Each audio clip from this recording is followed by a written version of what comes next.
नमस्कार छात्रों, मैं doctor Ashish Shukla, associate professor BSR government arts college geography department से मुखातिब हूँ BA third year section D के छात्रों के साथ में। और आज हम चर्चा कर रहे हैं second paper geography of India के टॉपिक भारत के प्रमुख उद्योग मेजर इंडस्ट्रीज ऑफ इंडिया पर। और इस क्रम में आज हमारा जो विषय है वो है आयरन एंड स्टील इंडस्ट्री, लोहा और इस्पात उद्योग। लोहा और इस्पात उद्योग का स्वरूप पूरे विश्व में एक आधारभूत उद्योग के रूप में है, अतः इसे अन्य सभी उद्योगों की तुलना में अधिक महत्व मिलता है। इसके उत्पादन अन्य सभी वस्तुओं के निर्माण में सहायक होते हैं। इसी उद्योग से किसी देश के औद्योगिक विकास की नींव पड़ती है। इस्पात लोहे तथा कार्बन का मिश्रण होता है। विभिन्न कोट की शक्ति और किस्म वाला इस्पात तैयार करने के लिए मैग्नीज, सिलिकॉन, क्रोमियम और वेंडियम धातुएं मिलाई जाती हैं। लोहा अपनी प्राकृतिक दशा में ऑक्साइड के रूप में पाया जाता है। उसमें मिट्टी, गंधक, फास्फोरस तथा अन्य खनिज पदार्थ भी मिले होते हैं।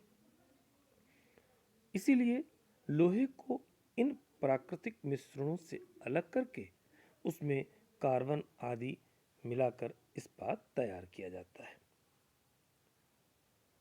प्राचीन काल में लोहे को अन्य मिलावटों से अलग करने के लिए लकड़ी के कोयले से लौह अयस्क गलाया जाता था, परंतु इस विधि में अधिक मात्रा में लोहा तैयार नहीं होता था। 18वीं सदी के मध्य से ही बढ़ती हुई मांग के कारण पत्थर के कोयले का उपयोग होने लगा। सभी प्रकार के कोयले में आवश्यक शक्ति तथा रासायनिक गुण नहीं होते, इसलिए कोयले से कोक तैयार किया जाता है जिसमें शक्ति और गुण दोनों होते हैं। इस्पात तैयार करने के जो संयंत्र बने उनके 4 विभाग हैं। पहला, कोक भट्ठी में पत्थर का कोयला जलाकर कोक बनाया जाता है। दूसरा, लपट वाली भट्टी या ब्लास्ट फर्नेस में लोह अयस्क को गला करके लोहा बनाया जाता है। तीसरा है इस्पात गलाने के संयंत्र, स्टील मेल्टिंग प्लांट्स में कार्बन तथा अन्य धातुएं मिलाकर के विविध किस्म का इस्पात तैयार होता है। और चौथा है निर्मित माल मिल या रोलिंग मिल में इस्पात को ढालकर विभिन्न स्वरूपों में, जैसे पटरियां हैं, सरिये हैं, चादरें हैं, तार हैं आदि निर्मित होते हैं।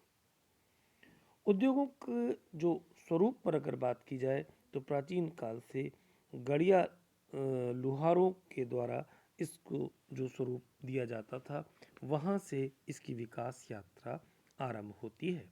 भारत में यह कुटीर उद्योग के रूप में रहा, लेकिन पश्चिमी देशों में जब आधुनिक ढंग के कारखाने स्थापित हुए तो भारतीय उद्योग को काफ़ी झटका लगा। 18वीं और 19वीं शताब्दी में दक्षिणी भारत में 1779 और 1830 में अर्काट जिले के में 2 अंग्रेज, मोटले फरकूडर और जोसिया हीथ द्वारा इस्पात संयंत्र लगाने के असफल प्रयास हुए। सन 1874 में पश्चिमी बंगाल में झरिया कोयला क्षेत्र कुल्टी में बाराकार लौह कंपनी की स्थापना हुई। 1889 में यह कारखाना बंगाल और इस्पात कंपनी के अधिकार क्षेत्र में चला गया। 1900 में इसका उत्पादन 35,560 टन था। लौह इस्पात उद्योग की दिशा में बृहद पैमाने पर प्रयास 1907 में बिहार में साकची नामक स्थान पर भारत के प्रसिद्ध व्यवसायी जमशेदजी टाटा द्वारा टाटा लौह इस्पात कंपनी टिस्को की स्थापना के साथ हुआ, जिसमें लोहे को ढले हुए लोहे का उत्पादन पहली बार सन 1911 में तथा इस्पात उत्पादन 1913 में हुआ था। एक और कारखाना बंगाल में भारतीय लौह इस्पात company Indian iron and steel company के नाम से आसनसोल के निकट हीरापुर में स्थापित किया गया।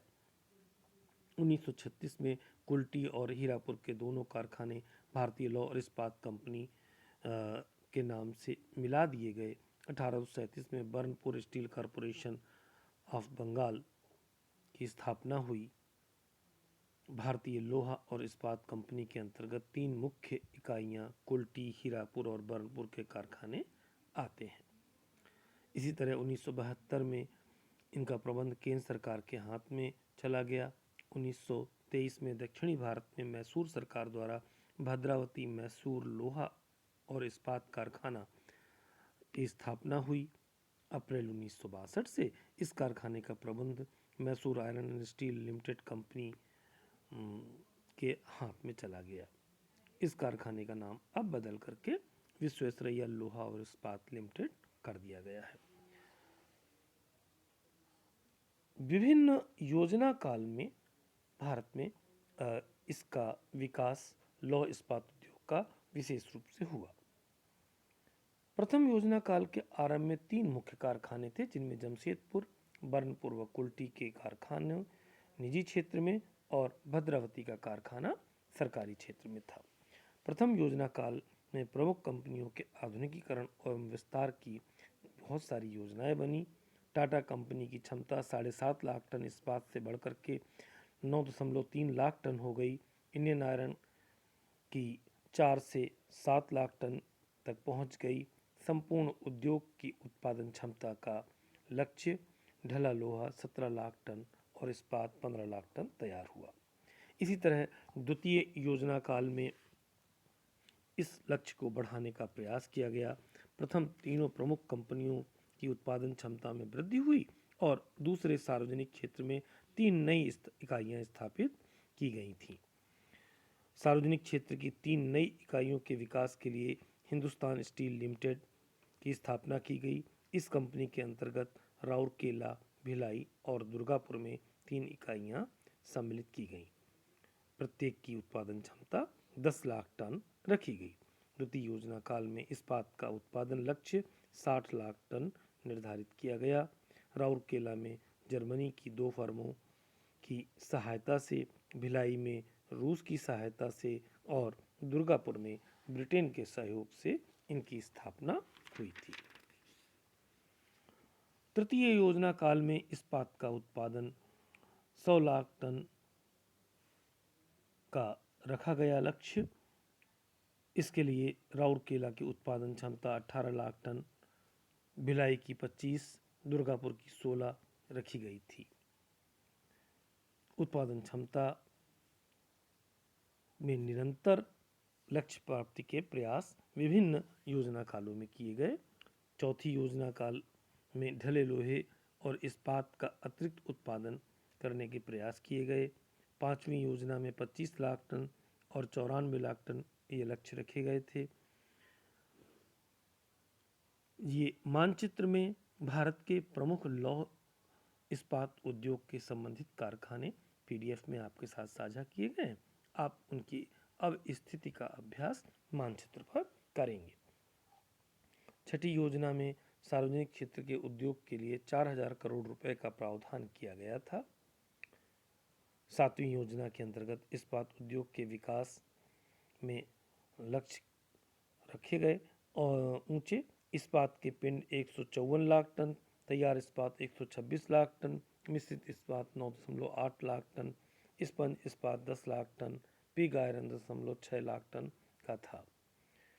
आठवीं योजना, नवीं योजना, 10वीं योजना, ये सब इस उद्योग के निरंतर उत्तरोत्तर वृद्धि के स्वरूप को निर्धारित करते रहे कि यह आखिरकार भारत के विकास का आधारभूत उद्योग है।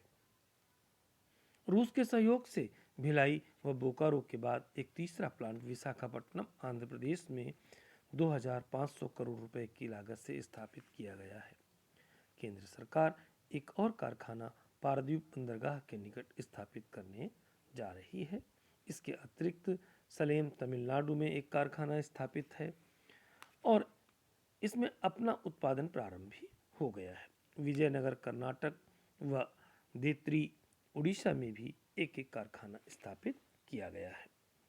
भारत से इस्पात और ढले लोहे के निर्यात होते हैं। वर्ष 2011-12 में देश से 22,184 करोड़ रुपए मूल्य का लौह अयस्क का निर्यात हुआ था। उद्योग की वर्तमान स्थिति पर चर्चा करें तो भारत विश्व का चौथा सबसे बड़ा कच्चा इस्पात उत्पादक राष्ट्र 2012 में था। निरंतर इस पे उत्तरोत्तर वृद्धि हो रही है। भारत में सार्वजनिक क्षेत्र में इस उद्योग में steel authority of India limited, राष्ट्रीय इस्पात निगम तथा स्पंज आयरन इंडिया लिमिटेड कार्यरत हैं। स्टील अथॉरिटी सेल के अंतर्गत 5 एकीकृत स्टील संयंत्र हैं: भिलाई, राउरकेला, दुर्गापुर, बोकारो और बर्नपुर, पश्चिम बंगाल। सेल के 3 विशेष एलॉय स्टील प्लांट हैं, जिनमें एलॉय स्टील प्लांट दुर्गापुर, पश्चिम बंगाल, सलेम स्टील प्लांट सलेम, तमिलनाडु तथा विश्वेश्वरैया लौह इस्पात प्लांट भद्रावती, कर्नाटक है। निजी क्षेत्र में टाटा स्टील लिमिटेड प्रमुख है। इसके अतिरिक्त JSW steel limited, Jindal steel and power limited, SR steel, Bhushan steel आदि भी उल्लेखनीय हैं। उद्योग की स्थापना जो यहाँ पर है, इसकी स्थापना में जो प्रमुख सहायक भौगोलिक व आर्थिक कारक उत्तरदायी हैं, उनमें से पूर्वी मध्य प्रदेश एवं छत्तीसगढ़, झारखंड, पश्चिम बंगाल, उड़ीसा व उत्तरी आंध्र प्रदेश की अनेक खानों में पर्याप्त मात्रा में कोकिंग कोयला मिलता है अथवा शोधनशालाओं से प्राप्त हो जाता है। यहाँ की खानों में 850 से 900 करोड़ टन के कोकिंग कोयले के भंडार लगभग 1200 मीटर की गहराई तक पाए जाते हैं। इसके अतिरिक्त यहाँ 400 करोड़ टन कोक बनाने योग्य कोयले के भंडार भी हैं। झारखंड, मध्य प्रदेश, छत्तीसगढ़, कर्नाटक, उड़ीसा में उत्तम श्रेणी के मिलने वाली हेमेटाइट अयस्क लौह अयस्क के रूप में सर्वाधिक महत्वपूर्ण है। यह लौह अयस्क सतह के निकट ही विशाल मात्रा में उपलब्ध है, जिसमें लोहा 64% भाग रखता है।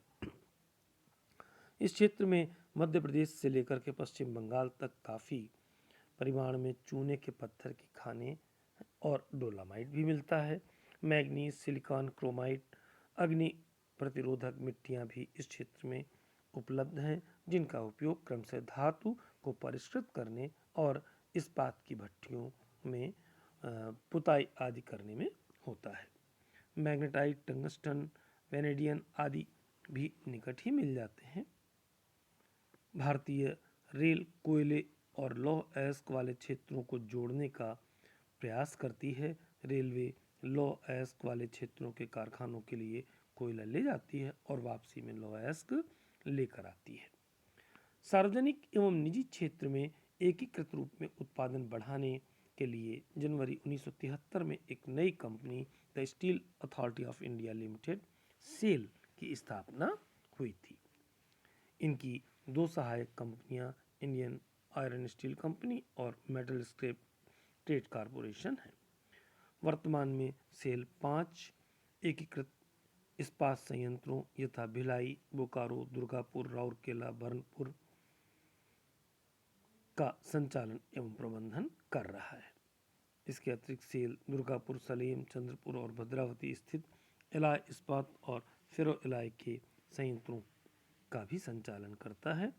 निजी क्षेत्र में देश का सबसे बड़ा इस्पात कारखाना Tata iron and steel company के नाम से जमशेदपुर में स्थित है। इसके अतिरिक्त निजी क्षेत्र के कारखाने जिंदल विजयनगर, बेलारी इस्पात लिमिटेड रायगढ़ महाराष्ट्र, SR इस्पात हजीरा गुजरात आदि हैं। यहाँ पर जो भारत के संदर्भ में प्रमुख इस्पात इकाइयों की स्थिति और उत्पादन का जो क्रम है, उसे हम आपके साथ अगले वीडियो में साझा करेंगे। धन्यवाद।